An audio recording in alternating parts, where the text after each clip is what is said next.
شروع اللہ کے نام سے جو بڑا مہربان نہایت رحم والا ہے۔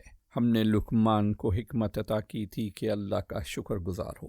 جو کوئی شکر کرے اس کا شکر اس کے اپنے ہی لیے مفید ہے، اور جو کوئی کفر کرے حقیقت میں اللہ بے نیاز اور آپ سے آپ محمود ہے۔ یاد کرو جب لقمان اپنے بیٹے کو نصیحت کر رہا تھا تو اس نے کہا، بیٹا خدا کے ساتھ کسی کو شریک نہ کرنا۔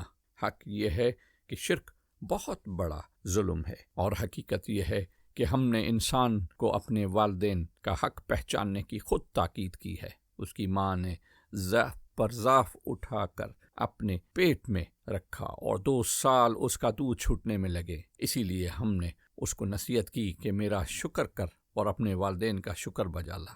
میری ہی طرف تجھے پلٹنا ہے، لیکن اگر وہ تجھ پر دباؤ ڈالیں کہ میرے ساتھ کسی ایسے کو شریک کرے جسے تو نہیں جانتا، ان کی بات ہرگز نہ مان۔ دنیا میں ان کے ساتھ نیک برتاؤ کرتا رہے، مگر پیروی اس شخص کے راستے کی کر جس نے میری طرف رجوع کیا ہے۔ پھر تم سب کو پلٹنا میری ہی طرف ہے۔ اس وقت میں تمہیں بتا دوں گا کہ تم کیسے عمل کرتے رہے ہو۔ اور لقمان نے کہا تھا کہ بیٹا کوئی چیز رائی کے دانے کے برابر بھی ہو اور کسی چٹان میں یا آسمانوں یا زمین میں کہیں چھپی ہوئی ہو، اللہ اسے نکال لائے گا۔ وہ باریک بین و باخبر ہے۔ بیٹا نماز قائم کرنے کا حکم دے، بدی سے منع کر، اور جو بھی مصیبت پڑے اس پر صبر کر۔ یہ وہ باتیں ہیں جن کی بڑی تاکید کی گئی ہے۔ اور لوگوں سے منہ پھیر کر بات نہ کر، نہ زمین میں اکڑ کر چل۔ اللہ کسی خود پسند اور فخر جتانے والے شخص کو پسند نہیں کرتا۔ اپنی چال میں اعتدال اختیار کر اور اپنی آواز ذرا پست رکھ۔ سب آوازوں سے زیادہ بری آواز گدھوں کی آواز ہوتی ہے۔ کیا تم لوگ نہیں دیکھتے کہ اللہ نے زمین اور آسمانوں کی ساری چیزیں تمہارے لیے مسخر کر رکھی ہیں، اور اپنی کھلی اور چھپی نعمتیں تم پر تمام کر دی ہیں؟ اس پر حال یہ ہے کہ انسانوں میں سے کچھ لوگ ہیں جو اللہ کے بارے میں جھگڑتے ہیں، بغیر اس کے کہ ان کے پاس کوئی علم ہو یا ہدایت یا کوئی روشنی دکھانے والی کتاب۔ اور جب ان سے کہا جاتا ہے کہ پیروی کرو اس چیز کی جو اللہ نے نازل کی ہے، تو کہتے ہیں ہم تو اس چیز کی پیروی کریں گے جس پر ہم نے اپنے باپ دادا کو پایا ہے۔ کیا انہی کی پیروی کریں گے، خواہ شیطان ان کو بھڑکتی ہوئی آگ ہی کی طرف کیوں نہ بلاتا رہا ہو؟ جو شخص اپنے آپ کو اللہ کے حوالے کر دے اور عملاً وہ نیک ہو، اس نے فی الواقع ایک بھروسے کے قابل سہارا تھام لیا، اور سارے معاملات کا آخری فیصلہ اللہ ہی کے ہاتھ ہے۔ اب جو کفر کرتا ہے اس کا کفر تمہیں غم میں مبتلا نہ کرے۔ انہیں پلٹ کر آنا تو ہماری ہی طرف ہے، پھر ہم انہیں بتا دیں گے کہ وہ کیا کچھ کر کے آئے ہیں۔ یقیناً اللہ سینوں کے چھپے ہوئے راز تک جانتا ہے۔ ہم تھوڑی مدت انہیں دنیا میں مزے کرنے کا موقع دے رہے ہیں، پھر ان کو بے بس کر کے ایک سخت عذاب کی طرف کھینچ لے جائیں گے۔ اگر تم ان سے پوچھو کہ زمین اور آسمانوں کو کس نے پیدا کیا ہے، تو یہ ضرور کہیں گے کہ اللہ نے۔ کہو الحمدللہ، مگر ان میں سے اکثر لوگ جانتے نہیں ہیں۔ آسمانوں اور زمین میں جو کچھ ہے اللہ ہی کا ہے۔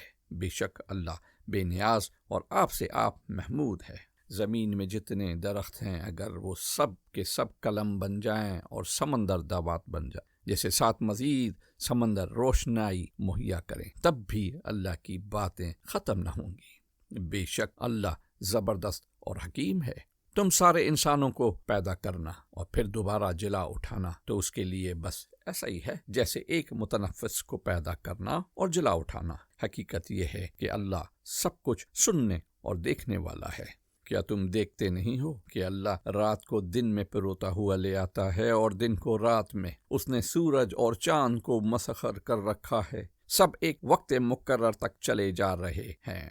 اور کیا تم نہیں جانتے کہ جو کچھ بھی تم کرتے ہو اللہ اس سے باخبر ہے؟ اور یہ سب کچھ اس وجہ سے ہے کہ اللہ ہی حق ہے، اور اسے چھوڑ کر جن دوسری چیزوں کو یہ لوگ پکارتے ہیں وہ سب باطل ہیں، اور اس وجہ سے کہ اللہ ہی بزرگ و برتر ہے۔ کیا تم دیکھتے نہیں ہو کہ کشتی سمندر میں اللہ کے فضل سے چلتی ہے تاکہ وہ تمہیں اپنی کچھ نشانیاں دکھائے؟ در حقیقت اس میں بہت سی نشانیاں ہیں ہر اس شخص کے لیے جو صبر اور شکر کرنے والا ہو۔ اور جب سمندر میں ان لوگوں پر ایک موج سائبانوں کی طرح چھا جاتی ہے تو یہ اللہ کو پکارتے ہیں، اپنے دین کو بالکل اسی کے لیے خالص کر کے۔ پھر جب وہ بچا کر انہیں خشکی تک پہنچا دیتا ہے تو ان میں سے کوئی اقتصاد برتتا ہے اور ہماری نشانیوں کا انکار نہیں کرتا، مگر ہر وہ شخص جو غدار اور ناشکرا ہے۔ لوگو، بچو اپنے رب کے غضب سے اور ڈرو اس دن سے جب کوئی باپ اپنے بیٹی کی طرف سے بدلہ نہ دے گا، نہ کوئی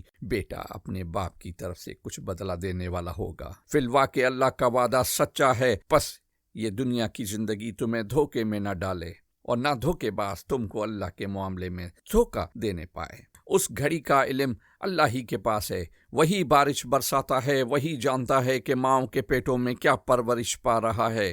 کوئی متنفس نہیں جانتا کہ کل وہ کیا کمائی کرنے والا ہے، اور نہ کسی شخص کو یہ خبر ہے کہ کس سرزمین میں اس کی موت آنی ہے۔ اللہ ہی سب کچھ جاننے والا اور باخبر ہے۔